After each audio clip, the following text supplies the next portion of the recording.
In television, there are two general types of storytelling. For a long time, traditional TV leaned a lot harder on what's called episodic structure. Shows like The Simpsons or Law & Order tended to favor a closed 30-minute, maybe an hour-long episode that has little connection to any overarching plots. The idea is that you could pick up the show at any episode and follow along without issue. The opposite of this is what's probably a little more common nowadays, which is serialized storytelling. These are your Breaking Bads, your Sopranos, Mad Men, so on and so forth. But imagine a Venn diagram where one circle is episodic and the other is serialized. What type of show is capable of existing in the middle of these two structures? My name's Hoodie, this is Kato, and today we're talking about JoJo's Bizarre Adventure.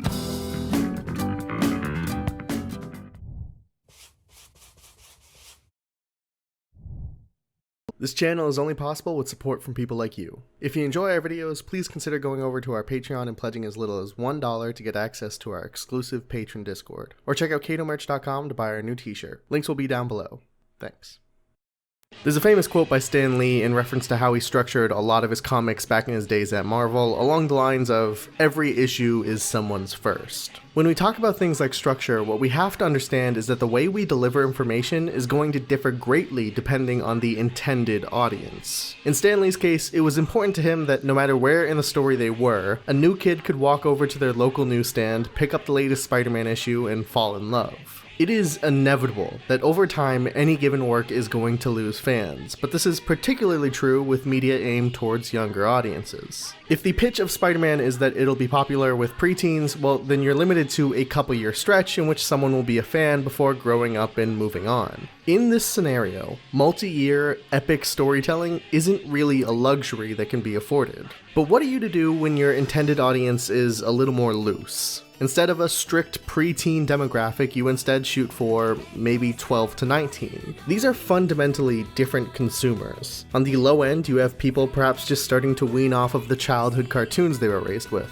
On the high end, you have nearly functional adults already a step into their respective career or higher education. This is a situation I imagine is very common in manga, particularly Shonen Jump, of which JoJo was published in for decades. Despite being almost contradictory audiences, a 19-year-old and 12-year-old have a lot of room for similarities in interests, at least at a foundational level. This is only more true as we get deeper and deeper into the superhero renaissance we seem to be in at the moment. As a kid, I loved the Teen Titans, and as an adult, I still love the Teen Titans. The only difference is that the appreciation has been recontextualized and refined. As a kid, liking something can be as simple as it being visually engaging with bright colors and smooth animation. As an adult, I can still appreciate those things, but now with the added layers of themes and philosophical ideas and things of that sort.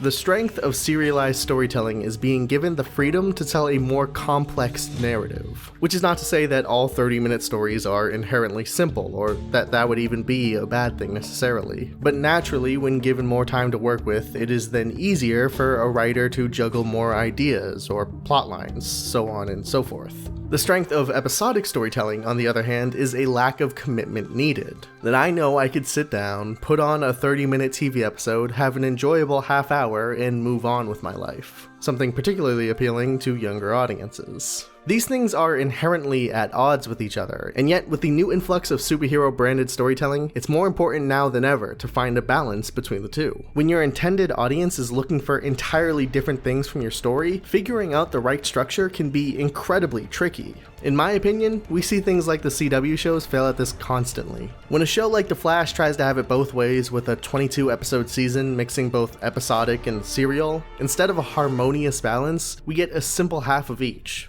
For those who want an easy pickup story, half of that season may be of your interest. For those looking for something a little more grand scale with interwoven plot lines and rewarding commitment, that same half of the season is boring and useless. This is where JoJo's Bizarre Adventure comes in, specifically Part 4, aka Diamond is Unbreakable. One of the things that drew me towards Diamond is Unbreakable so much was the character of Kira Yoshikage. In the parts preceding this story, it's not a stretch to say that we were inundated with ripped, burly powerhouses. That's kind of the signature of the Joestar family, only really changed with this very introduction of Josuke and his more lean frame. But compared to the likes of Vampire Dio or the ultimate life forms that are Pillar Men, Kira Yoshikage is, for all intents and purposes, a normal dude. This presented a fascinating dynamic where the story really couldn't afford a simple clash of characters. In fact, so much of Part 4 is centered around the idea that our villains have to dance and skate around Joseph due to how powerful he is. The direction the story took with Kira in his lower power level ended up being pretty complementary with the narrative structure the part employs. This is highlighted the most, I feel, with the character of Aya Tsuji and her Cinderella beauty salon. What needs to be understood is that in a lot of ways, the majority of Part 4 is straight up episodic,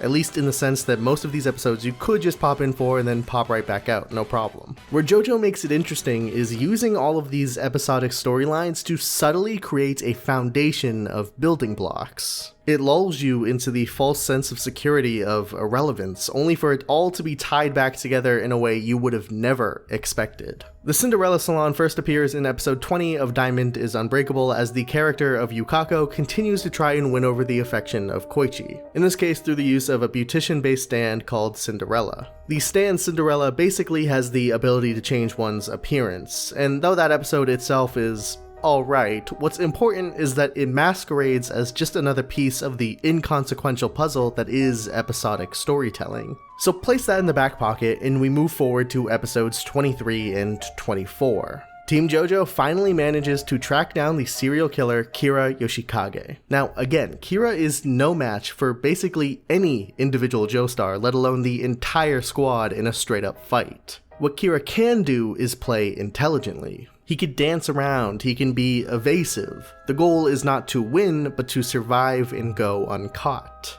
But when push comes to shove and the whole gang arrives, it seems like Kira is on death's door. That his options have been exhausted, he's played every card and done surprisingly well, but the simple truth is, he himself doesn't have the power needed. Yet just before his fate is sealed, he manages to break away and make a mad dash. But that's fine, I mean, this dude is mortally wounded and they all know his identity and appearance. Kira is no more.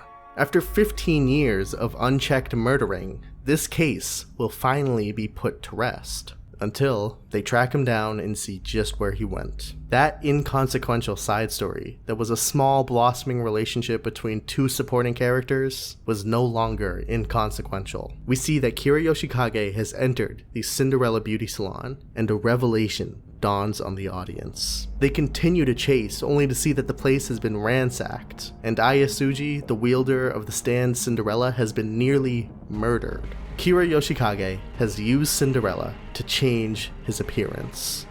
All progress has been lost.